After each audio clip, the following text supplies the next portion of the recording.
fatigués, jeunes gens, amis mobbeurs, amis boosters, bonsoir. Comment allez-vous? Comme moi? Alors vous allez très bien. Alors, qu'est-ce qui vous réserve le booster? Vous voulez savoir? Allez, petit indice. Des petits pois, des pois chiches. Des pois qui vont faire chanter la zombinette. Voilà, donc si vous avez regardé donc le vlog précédent, donc je vous fais un petit récapitulatif. On avait remplacé le Doppler Street Cup, donc qui est donc un pot du commerce tel qu'on l'achète, sorti du sachet, débridé, et donc on l'avait remplacé par le Gianello de la Morto, donc un Gianelli Black Gun qui est extrêmement modifié. Donc je peux vous garantir que vous ne pouvez pas trouver le même dans le commerce. Voilà, donc il est revu au niveau des cotes. Donc j'ai des calculs extrêmement efficaces pour les pots. Et donc à chaque fois qu'il a cassé, j'en ai profité pour faire des petites modifs. Et aujourd'hui, c'est un pot qui est, on va dire, très performant. Donc on l'a monté en lieu et place du Doppler. Et on a pu constater donc une légère perte de régime dans les régimes qu'on utilisait avec le Doppler, c'est-à-dire entre 10 000 et 11 000. On a pu remarquer que le régime de variation avait légèrement baissé de 200 tours minute. Donc comme je vous l'ai expliqué, c'est le signe qu'on a perdu légèrement en couple. Donc je vais essayer de vous expliquer le phénomène rapidement. Si vous voulez, lorsque le moteur tourne et entraîne la courroie, plus le moteur a de couple, plus la courroie a tendance à s'enfoncer, c'est-à-dire à faire l'inverse de ce qu'essayent de faire les joues lorsque les maslottes poussent dessus. Donc réfléchissez, le moteur tourne fort et tire sur la courroie. Donc la courroie a tendance à vouloir descendre au fond du variateur. Donc c'est ce couple qui fait que votre variateur en fait devient plus léger. Donc si vous avez plus de couple. Et si vous avez moins de couple, votre courroie va avoir tendance à monter beaucoup plus facilement. Parce que le couple ne va pas la pousser dans le fond du variateur. Donc on avait un régime qui était moindre, un petit peu amoindri, 200 tours. La machine était tout à fait utilisable hein, sans avoir changé aucun réglage du variateur. Je signale bien, hein, c'est très important. Voilà, donc on avait remarqué une petite perte de couple, donc vers 11 000 tours. On n'avait plus qu'un régime de 10 800 avec le Gianello. Donc là, ce qu'on va faire, on a reçu les petits pois Polini hein, qui sont largement suffisants pour faire le boulot. Donc il y a 3 types de pois différents. Si vous jouez avec ça et des petites rondelles, vous avez toutes les chances d'arriver à régler votre machine.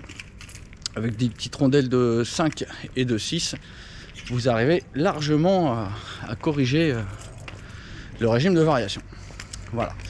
Donc allez, on va se retrouver en bas. On va se faire un petit peu de Stradivariation.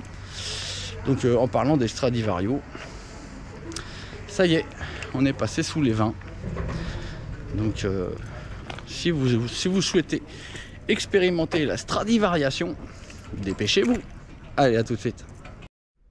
Sans transition aucune, nous y voici, nous y voilà. Donc allez, je vous positionne de manière à pouvoir regarder ce que je fais. Donc voilà, démontage en live du Stradivario. Donc évidemment, on défait le ressort, on retire la carawa. Voilà.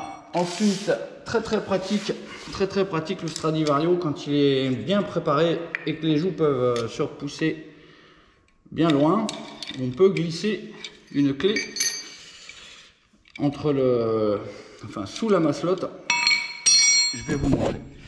Voilà, regardez. Donc on peut glisser une clé sous la maslotte. Là, je suis en appui sur le pion. Et là, je suis regardez, je suis sous la maslotte. Donc là, je peux desserrer. C'est-à-dire que là, je vais aller dans ce sens-là. Et donc, le variateur est très très bien maintenant. Je vous repositionne. Voilà. Là, vous voyez. Donc là, on prend la clé de 17. Et là, hop, nickel. On dévisse le petit écrou du Stradivariator. Et on retire pièce par pièce le montage. Voilà, donc on avait donc 10 800 tours avec des poids moyens, comme je vous l'indiquais, des poids moyens. Ah, ça y est, les moustiques sont là, il y en a un qui me tourne autour, là, bouge. Voilà, donc là c'était des poids moyens et des vis longues, il me semble. Donc on va dévisser ça. On va déjà choper la petite clé qui est là. Et on va mettre des petits poids avec des vis courtes. Ce qui va nous faire sensiblement changer notre régime de variation. Donc on va voir ce que ça va nous donner. Je pense qu'on sera largement au-dessus des 11 500 cette fois-ci. Vous allez voir à quel point le Stradivario est un variateur très sensible et précis. Voilà. Comme vous pouvez le constater, l'accessibilité des poids est telle qu'il n'y a même pas besoin de faire des découpes dans la joue mobile, hein. C'est tellement vite démonté. Il vaut mieux démonter la façade du Stradivario. Ça va très très bien. Voilà. Donc là, j'ai démonté les poids. Et maintenant, je mets les vis courtes. Oui, les vis courtes. Attendez, je ne me suis pas trompé, c'est bien une vis courte, ça. Parce que là, j'ai deux différentes longueurs de vis. C'est bizarre. Ah, effectivement, il semblerait que dans le pack acheté sur eBay, il y a deux types de vis. Il y a des vis plus ou moins longues. Donc, je vais mettre les plus courtes. Et voilà. Donc là, on va carrément outrepasser le régime qu'on obtenait avec le Doppler Street Cup. Voilà, donc il n'y a plus qu'à repositionner ça, à serrer l'écrou, hop. Alors, moi j'ai plus de cannelure, donc c'est pas super pratique, mais alors il y a un truc aussi, c'est que ma joue mobile n'est pas super bien centrée. C'est une vieille joue mobile qui a morflé. Et le trou intérieur est un peu gros, donc je suis obligé de la centrer moi-même à l'œil. Voilà, bon, je coupe, je fais donc mon petit centrage de joue mobile. Dès que je vois que ça tourne rond, je finis de serrer mon écrou. Je remets la courroie, je remets le ressort, et puis après on va se faire un petit démarrage, hein, histoire de chauffer un petit peu la bébête avant d'aller terroriser le quartier. Allez, à toutes les poteaux, je finis et on fait craquer la bête. Bon voilà, on a remonté le vario, tout est bien, la joue fixe tourne bien rond. Le starter est mis, plus qu'à faire péter la dénette. Et on va voir comment se comporte le vario. Allez. Ah, c'était presque. C'est la bonne.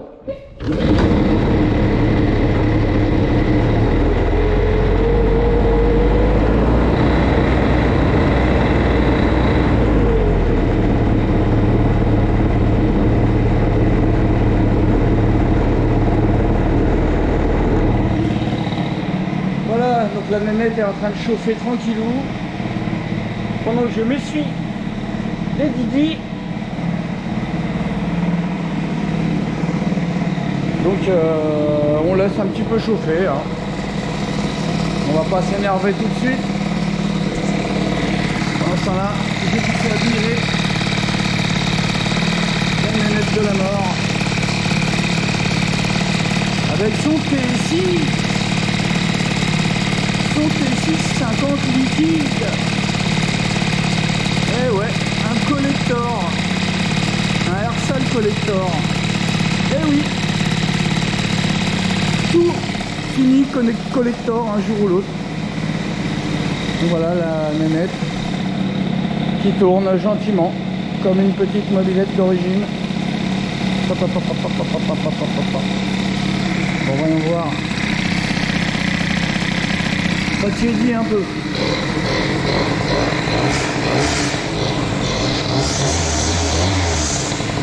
Ah, on a le retour des bruits de ferraille un petit peu. Un tout petit bruit de ferraille. Vraiment dans une toute petite plage de régime. À 4005 ça vibre.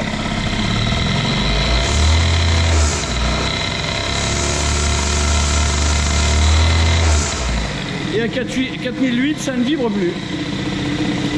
Bon voilà. Allez, on va faire chanter un petit peu la nénette. On va voir à quel régime commence à s'ouvrir le variator. Allez.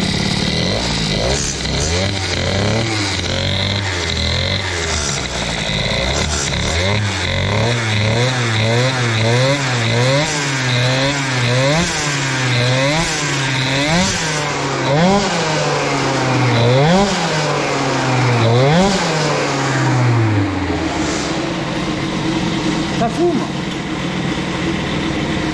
Ça fume un petit peu. Oh bon, on est bon, hein. Ah, quelle odeur. L'odeur du cartinge. Du cartinge de compétition. Bon. Allez, c'est pas le tout. Je vais vous installer sur la titinette. Et puis on va aller faire un petit tour, voir ce que ça va nous donner en régime de variation. Cette petite modification. Donc passage de poids moyen à des poids légers. Et passage de vis longue à vis courte. Voilà. Allez, je vous enlève du trépial. Voilà. Bon, j'ai plus qu'à ranger le trépied, à remettre la gardienne devant et puis on est bourré. Allez, à tout de suite. Allez, on est partout. On est partout les coupinous. On va voir comment chante notre nénette.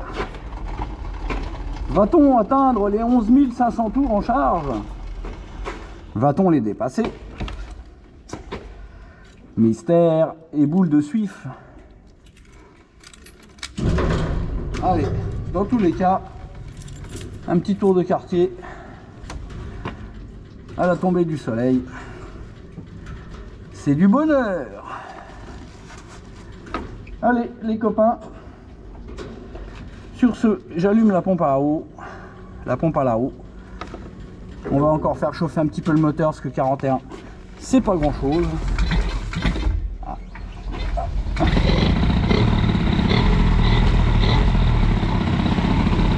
Allez, comme d'hab, on évite le calvaire au voisin.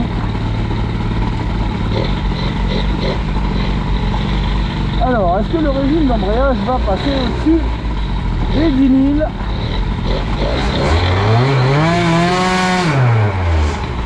La réponse est oui.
l'axe rouge qui va bien pour taper une petite axelle.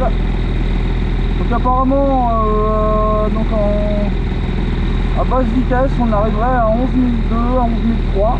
D'après ce que je viens de voir et ce que vous avez dû constater aussi. Maintenant on va voir quand les vitesses augmentent, si le régime augmente. D'habitude ouais, c'est vers 60, vers 50, 60, le régime se stabilise vraiment. On va voir comment se comporte le Stradivariator. Là je pense que je pourrais alléger beaucoup plus que ça. Allez.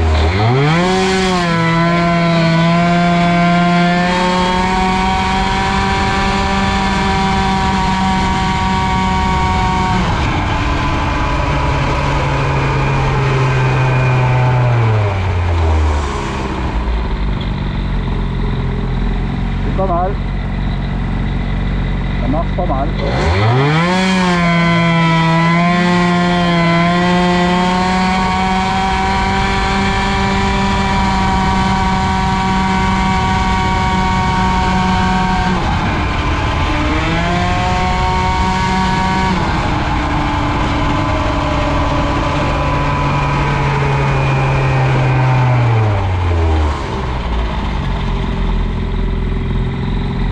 Franchement, je pense que je peux alléger encore plus que ça, hein, donc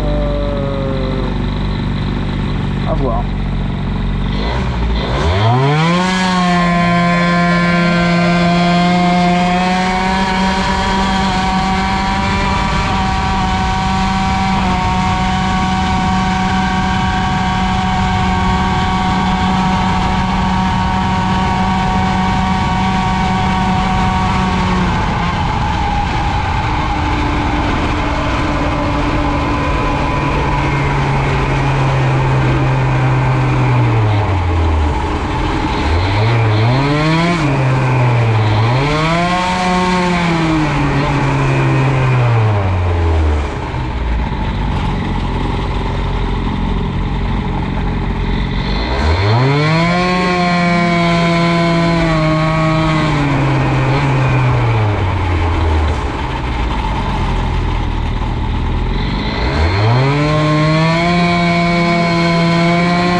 « 11 650 tours.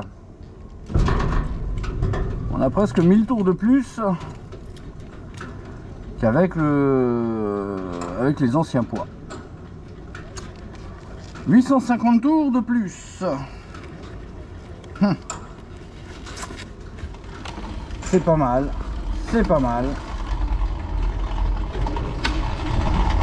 Mais on doit pouvoir aller chercher plus haut encore.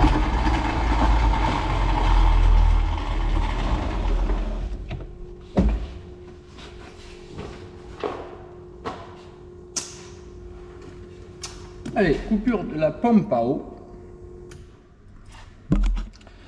Dévissage.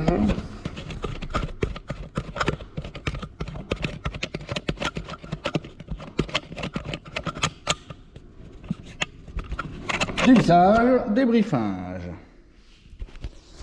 Bon, bah voilà pour cet épisode RCAL T650 Proto Boosted LC. Donc bah là, on est passé de 10 008 à 11 650. Donc 850 tours de plus. c'est pas la métamorphose, ça a l'air de marcher peut-être un peu mieux quand même. Donc, bah écoutez, on va pas le faire pour cette fois-ci. Là, on va rester sur ces chiffres. Donc, 11 650 tours affichés au contour. Hein, donc, ça, c'est a priori le régime maxi qu'on ait atteint. Prochain épisode, on va essayer d'alléger encore plus. Donc, ce qu'on va faire, on va remplacer les petits poids par des petites rondelles de 6. Donc, ça va être encore plus léger. Et on va y aller petit à petit comme ça jusqu'à ce qu'on ait l'impression que la machine ne tracte plus quand on arrive dans les régimes hauts. Tant qu'on a l'impression que ça tracte mieux, on peut continuer d'alléger. Et ça vaut le coup d'essayer, hein, on n'a rien à perdre. Donc vous avez vu, hein, la température, on est toujours à 63 degrés, hein, même avec un moteur qui prend plus de régime. Donc voilà. Prochain numéro, on va encore alléger. Et voilà. Donc la suite, très bientôt. Sur ce, je vous remercie les copains d'avoir suivi ce petit numéro d'allégeage du Stradivario. Comme je vous ai dit dans l'intro, il y en a de moins en moins. On est passé sous les 20. Je ne vous dirai plus précisément combien il y en a, mais on est passé sous les 20. C'est clair et net et précis. Et ça descend assez vite. Donc il n'y en a plus pour longtemps des Stradivario. Si vous souhaitez avoir une variation aussi stable que celle que vous venez de voir, n'hésitez pas, le variateur du SPX RCX est un super variateur. Il lui manque juste le kit Stradivario pour être le meilleur variateur du commerce. Voilà, et en plus de ça, avec des joues acier, donc quasiment inusables. Il n'y a que la plaque d'appui en plastique qui est usable, mais elle est disponible à 15 €. Donc la plaque d'appui des Maslot qui en même temps fait aussi pièce de guidage des guides. C'est-à-dire que pour 15 €, le Vario est neuf. Il y a juste à la limite, vous pouvez changer la bague qui est dans la joue mobile. Mais a priori, avec le kit Stradivario, la bague souffre peu étant donné que la joue est guidée en 4 points. Donc voilà, le petit Stradivario, le petit kit Stradivario à 119 balles, vous avez le meilleur Vario du commerce si vous avez un SPX ou un RCX. Voilà les potos, merci d'avoir suivi ce petit numéro. Pour aller choper le Stradivario, n'oubliez pas que c'est sur le site boostmopeds.com. Voilà, j'ai pas manqué de vous mettre l'adresse là, juste là. Ouais, c'est ça. Go sur Boost Moped, donne du pognon à moi. Bon voilà les potes, allez, prochain numéro, on allège encore, on ira chercher les 12 000, enfin on verra. Allez, tchuss, à bientôt.